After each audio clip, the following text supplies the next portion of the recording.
It's been 2 games since my last vlog, and since then, to be honest, not a lot has changed.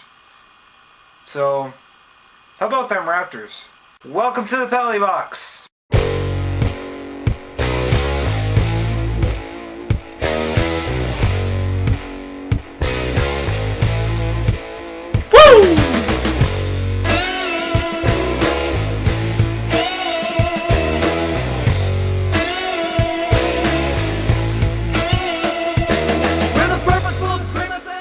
Alright, so let's start off with the most recent announcement coming out of MLSE. A few days after I told you what I thought of the idea of playing Gustafsson down the stretch, Ron Wilson announces that he will play Gustafsson down the stretch. In case you didn't see last week's video, I still think it's not a bright idea. He's shown that he's a good goaltender, better than Toskala on many nights, but we still have a crummy team that has an aversion to playing defense. And in the game against Florida, an aversion to playing offense. With a team that struggles to produce anything on most nights, how can we expect Gustafsson to improve confidence-wise? And with the condensed schedule due to the Olympic break, that's going to be hard for Gustafsson to deal with, being a rookie. But Wilson says that Gustafsson will not be worked too hard, he'll get plenty of rest, even though he'll be playing the bulk of the games. I guess this is one of those situations where you just have to throw up your hands and trust that Ron Wilson knows what he's doing. On to my next thought. With the Leafs playing shockingly poorly this season, including the lackluster efforts of late, talk inevitably turns to what we can do to improve in the offseason. The problem is, the Leafs can't do what the rebuilding teams do at a time like this. Namely, build through the draft. So what do the Leafs do? Do they go after college kids again? Scout the Swedish League for other promising prospects? Or play the free agent market? I think it's a bit of option 1 and a bit of option 3. I mean, look at who we got from the college market last year. Tyler Bozak and Christian Hansen, both of whom have a decent chance of cracking the lineup next season.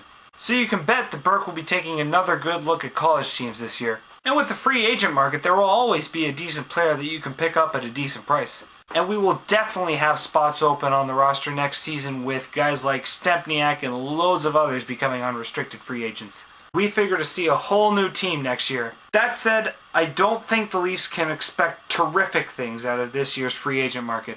The biggest name on the free agent market will no doubt be Ilya Kovalchuk, whose contract negotiations with the Atlanta Thrashers seem to have stopped dead in their tracks. He's young, he's an elite scorer, and he would make any team he signed with much, much better. Would he look great in the blue and white?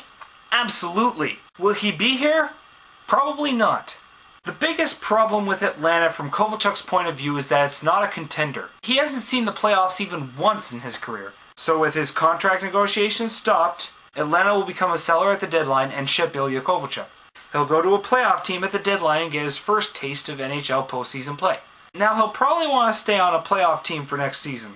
So he'll probably sign with a team that he's traded to at the deadline, seeing as they'd have first dibs and the opportunity to broker a deal before free agency begins on July 1st. But assuming he didn't re-sign there, you gotta figure that he doesn't want to go back to another non-playoff team. He's spent his entire career being an amazing player on a team that hasn't even come close to a playoff berth. Now, I know Burke's an incredible salesman, but it would be hard for anyone to convince Kovalchuk that a team that spent the entire season in the basement of the Eastern Conference could soon be a playoff team. But after realizing how depressing last week's vlog was, I don't want to do that again. Because there is a lot of reason to be optimistic about next season with the guys we currently have in our system. There are lots of young guys who are starting to see action on our team that could make us solid for years to come. First off, Luke Schenn seems to be improving off his sophomore slump, having a +5 rating in the past 6 games and playing 22 minutes against the Panthers at only 20 years old. Carl Gunnarsson continues to get better, and while he's not a top 2 defenseman, he could be a very solid presence on the blue line for us if he continues to improve at the rate that he's going. Tyler Bozak is doing well on the big club for a rookie, scoring 1 goal and 5 assists in the past 8 games. Victor Stahlberg's doing well in the minor leagues, scoring 10 goals and 25 points in 25 games. And let's not forget Christian Hansen, who has 10 goals and 16 assists in a year that he's supposed to make the transition from winger to center. Juraj Mikas is looking more and more like a pro hockey player on the Marlies.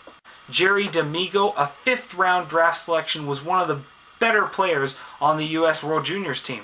And of course, Nazem Kadri is playing very well in the juniors, having 24 goals and 56 points in 36 games.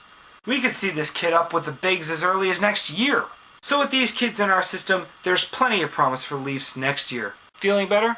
Anyway, that's it. Just a short video from me this week. Go Leafs go, and I'll see you next time.